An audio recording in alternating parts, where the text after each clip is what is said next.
We cannot continue to meet, to condemn, to explain, to give details, and yet business as usual. Somebody takes note, ignores all of us, does not respect its obligation as a member of this organization, and we do not act. We can act, we should act. We are formed as a Security Council to make sure that the international peace and security of the world is maintained, and if any one party, a state, does not meet its obligation in this regard, to be held accountable, and you have tools available to you to act. Madam President, Israel's objective remains the same: seizing maximum Palestinian land with minimum Palestinians. All its policies can be traced back to this singular objective pursued through military assault, settlers' violence, home demolitions, discriminatory laws, and annexation measures. The tools and the excuses may vary, but the pattern is always the same: uprooting Palestinians from their land or denying them the right to build on it, to grab it. To the Palestinian state, recognized by nearly 160 states. We exist as a state. Look, I sit behind the plaque that says State of Palestine. We have 160 countries that recognize the State of Palestine, including the great majority of the members of this Security Council. The reality is that one state is illegally occupying the land of the other state.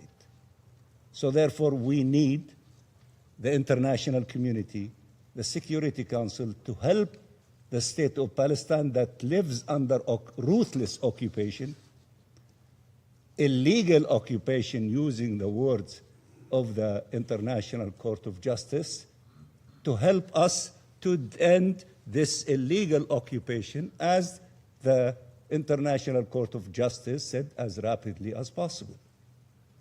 Of course, we appreciate all efforts to make this occupation less vicious, if there is such thing as that, in the process and in the way and the path of ending this illegal occupation. That is the main objective: ending this illegal occupation, not to make it a nicer occupation. And many of you have exercised that during the time of putting an end to colonial occupation and control in the past. So I don't need to explain to you what you were struggling for in order to attain your freedom and liberation. We are the last kid around the block. We need to end this evil system imposed on us, oppressing us, stealing our resources, killing our children, doing all the evil things that the UN reports describe, all of the agencies of the United Nations describe, and other NGOs, organizations describe as well. So it needs to end. And all people who respect and honor international law and their obligations as members of the United Nations and the principles enshrined in the Charter of the UN is to help us to put an end to this tragedy. We, the Palestinian people, are doing our role. We are staying in our land. We lost thousands, tens of thousands, hundreds of thousands killed and injured during the last 3 years alone. And we are doing our job in order to attain freedom and independence of our state. We need the help of those who believe in the same principles that we are committed to. And we appreciate the fact that some of you took some measures. But there is more that needs to be done, because this ruthless occupation, illegal occupation, is refusing to abide by everything that you describe, by all the reports that describe, by the articulation of the International Court of Justice. Then what should we do? Just keep urging them, keep appealing them, or resort to measures and use tools available to us? Some of you are doing it in their national capacity. We appreciate that. But there is more that needs to be done so that this illegal occupation cannot feel that will make all of us come to the conclusion that we are wrong and this illegal occupation is right. The Palestinian people are telling you by paying heavy price, we will never surrender. We fight for our legitimate rights, including our right to self-determination, the independence of our state, and the right of the refugees. We are doing that, and we are not reinventing the wheel. All of you who faced similar situation, you struggled for your rights. But also all of you received support from the international community, and we expect support from you. It has, to the Palestinian state recognized by nearly 160 states around the world, Israel opposes the settler state, armed and unhinged, with its full support and complicity. It has created an enabling environment for violence by its soldiers and its settlers, guaranteed to them effective impunity, unleashed them against Palestinian communities, refugee camps, and villages to torment and terrorize the Palestinian population. Many of you gave details about these things. For years now, we have called for international protection. Many of you referred to that need. International protection in accordance with the resolutions of this very council, for deterrence, for real accountability, for practical measures to counter these policies on the ground, not only condemn them in international fora. And while countries are taking measures, as I said, they are no match to the Israeli grave breaches, nor are they dissuasive in nature. Only when it is too late will the world again realize that the cost of inaction far exceeds the burden of resolute action. In the West Bank, this attack against the Palestinian people includes an attack against the Palestinian Authority, whose role is essential in preserving Palestinian presence in the land. Through the theft of our financial resources, which many of you refer to the attack against our institutions, which many of you refer to, Israel is seeking the collapse of the PA in the hope that this would precipitate the transfer of Palestinians outside of Palestine, displacement. Madam President, throughout the occupied Palestinian territory, annexation is underway. It's not an idea. It's underway, brutally and relentlessly. Palestinians have now been confined to 30% of the Gaza Strip, 40% of the West Bank, and 13% of East Jerusalem. This is by design, through decades of policies aimed at emptying the land of its people, displacing and replacing them.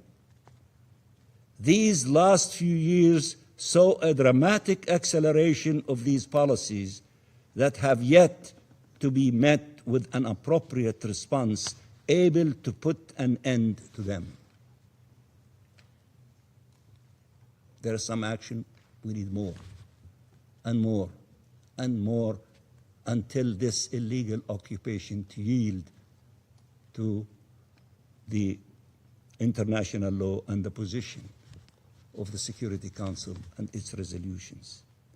In Gaza, Israel's response to the agreement reached over disarmament and full Israeli withdrawal from Gaza was not to welcome it, but to reject it and to continue its bombardments against the Palestinian population.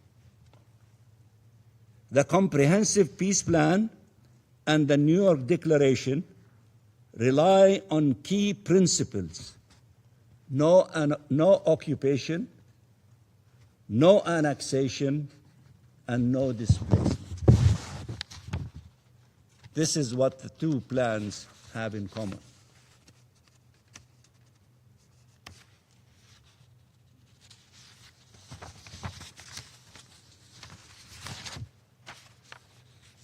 This Israeli government is fully committed to pursuing all three at all cost and by any means.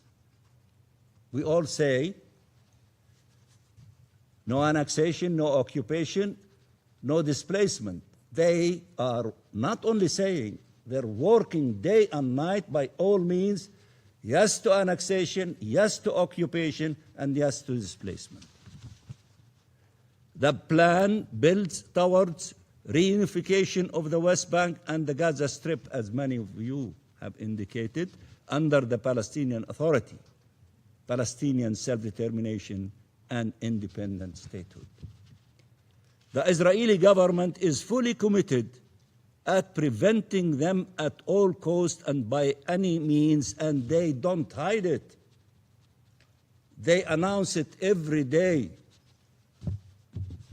While Palestine and the Arab and Muslim countries are doing their utmost, and a number of these examples and statements that were released recently were referred to, are doing their utmost to ensure the implementation of the plan, Israel keeps undermining it, whether for electoral purposes or territorial objectives. This constant undermining of international efforts has to stop. Lives are at stake, and they cannot be subject to electoral calculations or radical ideologies.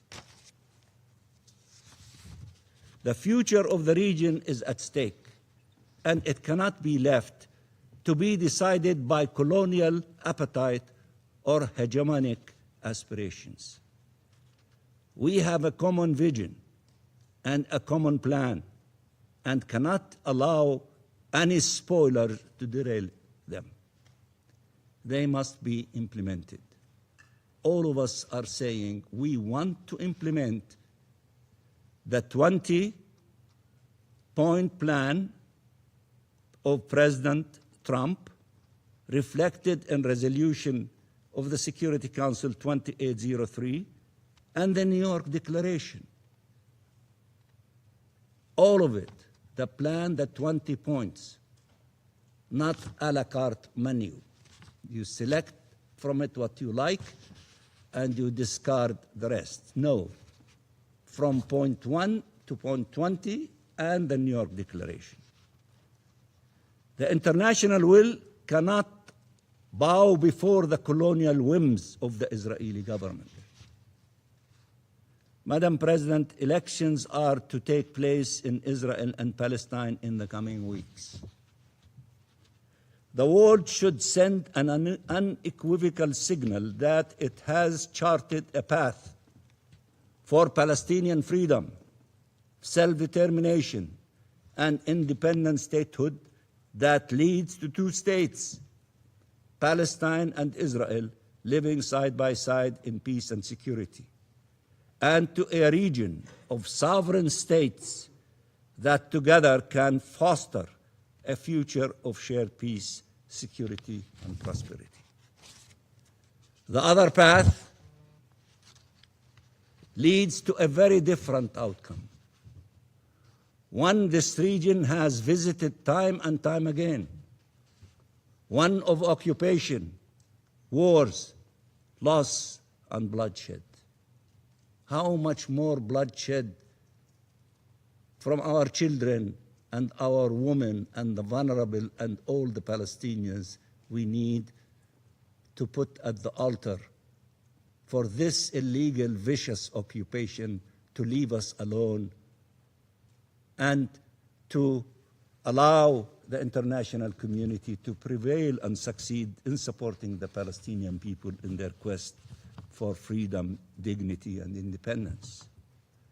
Show our people that there is a peaceful path that leads to freedom, dignity, and security.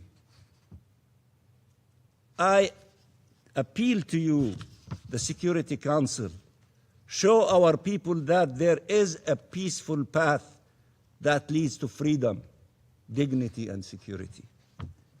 And demonstrate to the Israeli people that this path of colonizing Palestinian land and controlling and destroying Palestinian lives is not the path that leads to security, peace, and acceptance.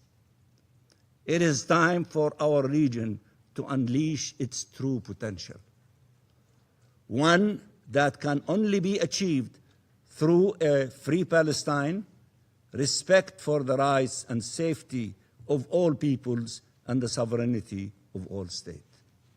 Thank you very much, Madam President.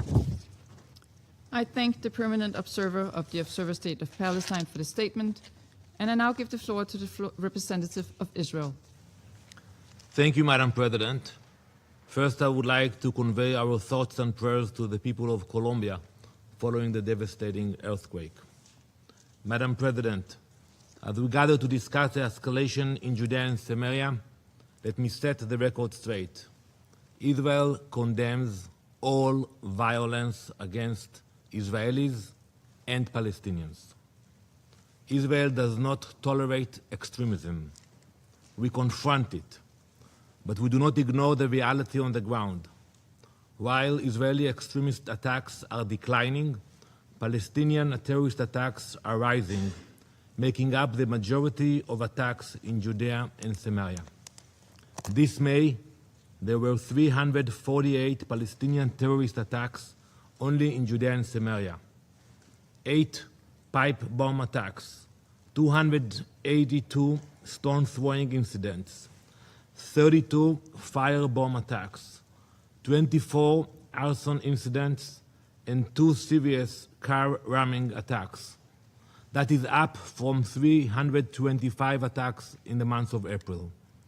According to the Israeli security forces, another 408 terrorist attacks were stopped before they could happen. How many of you have condemned these terrorist attacks against the Jews?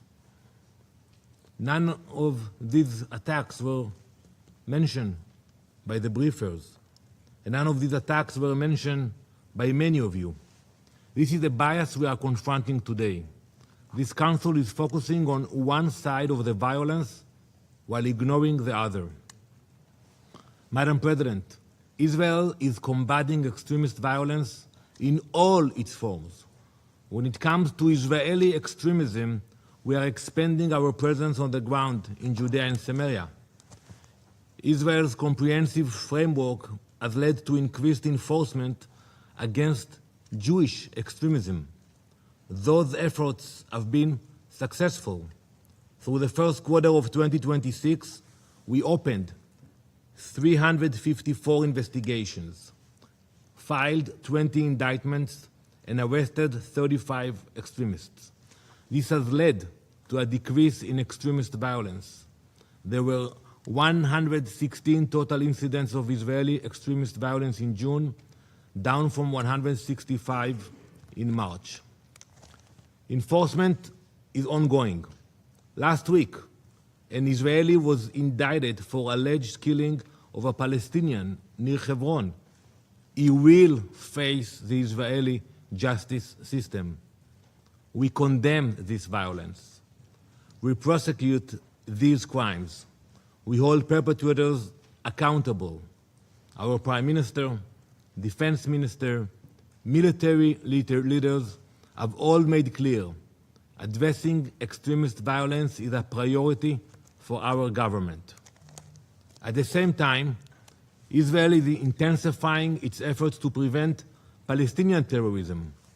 Our security forces are working every day to dismantle terror networks and prevent attacks before they reach Israeli civilians. We are finding a growing threat. Iranian weapons, funding, and training are flowing into Judea and Samaria, alongside efforts by Hamas to establish new terrorist infrastructure.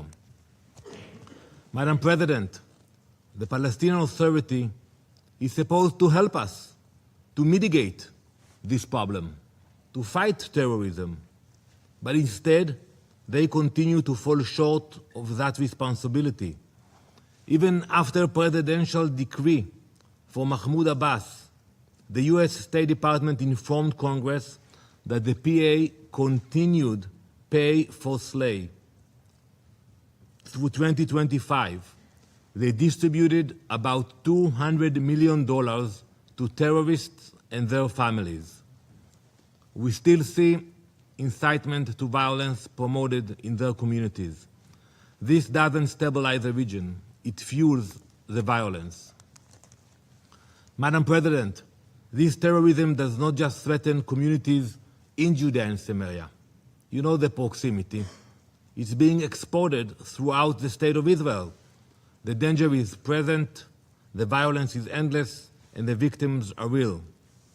A few months ago, a Palestinian terrorist infiltrated Israel from the village of Kabatia. It's a village near Jenin in the northern Samaria. He drove from Kabatia to Bet Sha'an, an Israeli city 25 miles away. He rammed his car into Shimshon Mordechai, who was killed standing on the side of the road. Then he hit and injured a 16-year-old boy in a nearby town. The terrorist kept driving to the entrance of a kibbutz, and Harod, where he rammed into Aviv Maor. She was waiting for her parents to pick her up from the bus stop. After he rammed into her, he stabbed her until she died. Aviv was only 18. She loved nature and animals. She was passionate about horseback riding and photography. That was not it. He continued driving. He kept going. He found one more victim at the entrance to the city of Afula. When the terrorist couldn't run the man down in his car, he smashed his head with a rock. A 50-minute rampage of terror until he was neutralized. Let me ask this council, why wasn't there a special session after that incident? What about the shootings at bus stops in Jerusalem and other events? Madam President, this reality reflects a double standard that we must address today. When speaker after speaker refers to settler violence, it is an insult to thousands of years of continuous Jewish history in the land of Israel.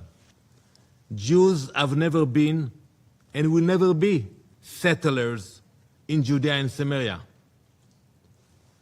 The vast majority of residents in Judea and Samaria are law-abiding citizens. Those committing violence are a tiny fraction of the people living there.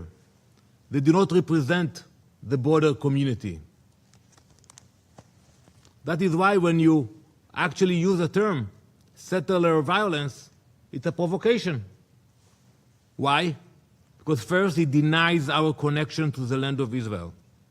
It distracts from constant terrorist attacks against Israelis, and it collectively labels entire innocent communities for the crimes of the marginal extremist minority. When Israelis are involved, some of you uses a collective label. You call it settler violence. See how many times you used it today. But when Palestinian radicals carry out attacks, you refer only to the ones responsible. And that is the standard for all extremist violence around the world. You know, look at your countries. Take a look at the UK. A few months ago, a radical Islamist stabbed 2 Jews in Golders Green, the Jewish neighborhood in the heart of London. Did you use the attack to label nearly 4 million British Muslims as a threat? Did you describe it as evidence of Muslim violence throughout Britain? Of course not, because you understand the difference between extremist and an entire population. That is not justice, that is prejudice. Yet that is exactly the standard being applied to the Jewish communities in Judea and Samaria today. 500,000 Jews. So when you say settler violence, what do you mean? That 500,000 Jews are terrorists? Support terrorism? Madam President, while Palestinian terrorists seek to drive Israelis from their homes, some voices in this council speak as though Jews have no right to live in Judea and Samaria.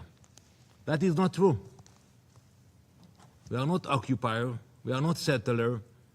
Our right to live in our land is based on our historical connection to it. It is described in the Torah, the Old Testament, and even the Quran mentioned the connection of Jews to the land. This past week, Jews around the world read this verse from the Torah. I will read it first in Hebrew. כי אתם עוברים את הירדן לבוא לרשת את הארץ אשר אדוני אלוהיכם נותן לכם וירשתם אותה וישבתם בה. And in English, you are crossing the Jordan River to inherit the land which God is giving you. You will inherit it and dwell in it. Judea and Samaria is where our story in the land of Israel began. It is where it will continue. There has been a continuous Jewish presence in this land for thousands of years. The name Jerusalem, Hebron, Bethel, they are not names invented by modern leaders or modern politicians. They are part of the DNA of the Jewish people. And this history was recognized by the international community. The League of Nations mandate for Palestine affirmed the historical connection of the Jewish people to the land of Israel. It called for the founding of a Jewish national home there. The international legal framework established after World War I confirmed that historical connection. That framework included Judea and Samaria. Our history is not a political slogan. It is part of our historical and international record. Madam President, I could lecture for hours about our biblical rights, our historical rights, our legal rights to Judea and Samaria. But if we want to be practical today, and if this council is serious about bringing security and stability to the region, it must understand a simple truth. We are not going anywhere.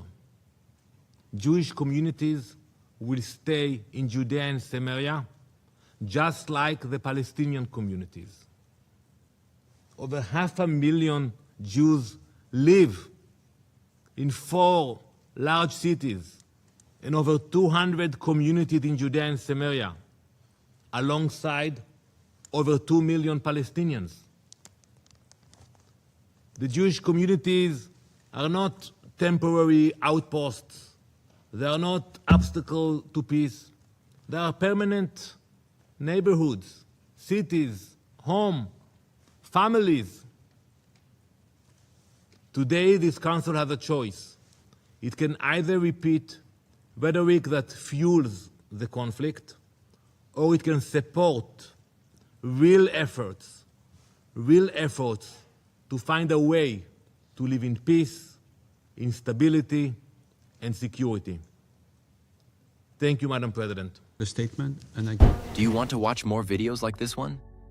If yes, subscribe to our channel and press the bell icon next to it. we have decided to bring videos on something nobody talks about: African politics, economy, and increasing power. Thanks for watching, and until the next video, stay tuned. Tell us what you think in the comment section. Like and share the video, and subscribe so that you don't miss any of our African videos. It's the best way to support us.